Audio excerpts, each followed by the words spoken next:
लोगों से कहते हैं कि जो आपको अच्छा लगेगा। आज 70 साल हो गए, 70 साल वोट डालते डालते हमारा बेड़ा गर्क हो गया है यहाँ पे। लिहाजा मैं तमाम लोगों से अपील करता हूँ कि वो सोच समझ के अपना वोट डालें।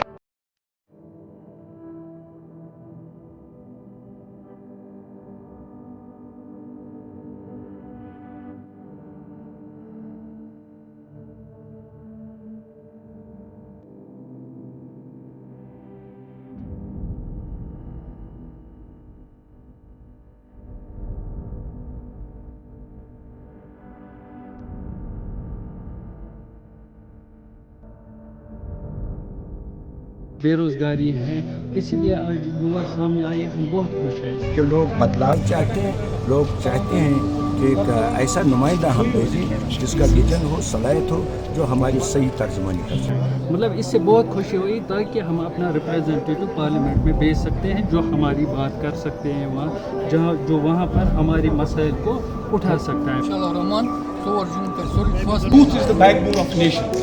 यूथ ही एक ऐसी चीज़ होती है जो कोई भी बदलाव ला सकती है। तो इस टाइम भी मैं कह रहा हूँ, चाहे यूथ है, अपने वोट का भरपूर इस्तेमाल करें। अब नौजवानों को भी एहसास हो रहा है कि हमें अब मेन स्ट्रीम में ही आके ही हमारे मसले हल हो सकते हैं, क्योंकि जो हमने 40 साल इस ऐसे रास्ते पर चले जो तामीर रास्ता नहीं था, बड़ा तबाही हो गई, बड़े महरूम हो गए ज़िंदगी से, बहुत से घर तबाह हो गए। इसलिए अब लोग चाहते हैं कि जो हमें इस्तेमाल कर रहे हैं उनको हमें सबक सिखाना है, हमें मेन स्ट्रीम में आना है और अपने मसाइल जमहूरी तरीके से हल करना है। इस वक्त हम अपनी पार्टी लड़ रहे हैं हमारी, और पीपल्स कॉन्फ्रेंस लड़ रही है और हर जगह लड़ रही है, और अच्छी तरह से लोग हमें चाहते हैं। क्या लगता है कितने तो हमारा अंदाज़ा है कि ये तो करीब 1 लाख तक हमें उम्मीद है कि पीपल्स कॉन्फ्रेंस इस इलेक्शन में 1 लाख पार करेगी और बड़े मार्जिन से जीतेगी। तो बिल्कुल उनका ऐसा सोच है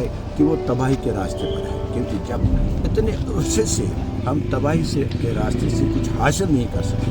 22 साल हमने आवारगर्दी की, 22 साल हमने राजशुमारी कहकर सिर्फ चीफ मिनिस्टर हासिल की, खुद मुख्तारी कहकर हमें खुद मुख्तारी कभी नहीं मिली। और इसी तरीके से जब वो सब कुछ मिला नहीं, अब तो लोग समझते हैं कि ये बिल्कुल इक़्तिदार की लड़ाई है, तो इक़्तिदार के लिए सब कुछ किया जा रहा है। तो आप सोचते हैं कि चलो हम अगर इक़्तिदार ही मसला है, अब बन गया है, और लोग भी चाहते हैं कि अब ऐसे इक़्तिदार ऐसे हाथों में आए जो हमें डेवलपमेंट और बेरोज़गारी ख़त्म करे, डेवलपमेंट की रफ्तार तेज़ करे और लोग बेरोज़गारी को ख़त्म करे। और सबसे बड़ी यहाँ जो इग्नोर है हमारे नॉर्थ में फ्रूट इंडस्ट्री, जिससे लाखों लोगों का रोज़गार वाबस्ता है, और वो इंडस्ट्री इस वक्त बड़ी कमज़ोर हो रही है, कुछ नहीं हुआ इसके लिए।